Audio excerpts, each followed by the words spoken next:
की जो तो पायलट होता त्याला आर्थिक लालसा दिली गेली असावी. 50 कोटी रुपयाचे विमे ज्या पद्धतीनं काढले गेले त्या कंपनीचे, सुसाईड बॉम्बर म्हणून त्याचा वापर झाला असावा ही माझी पूर्वी शंका होती, आताही आहे.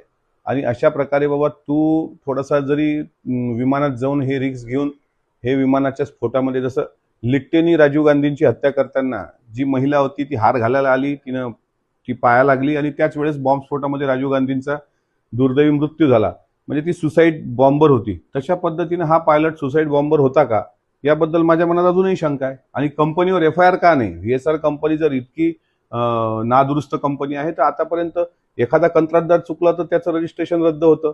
एखादा आता नरहरी झिरवाळ साहेबांच्या दालनामध्ये साधारण काही 15-20 हजार रुपये लाच देण्याचा प्रकार घडला, त्याला पकडला गेलं जो कोणी आहे तो. आणि हा VSR कंपनीचा राज्याचा प्रमुख नेता मारलाय, त्याच्यामुळे याच्यावर साधा FIR पण झालेला नाही.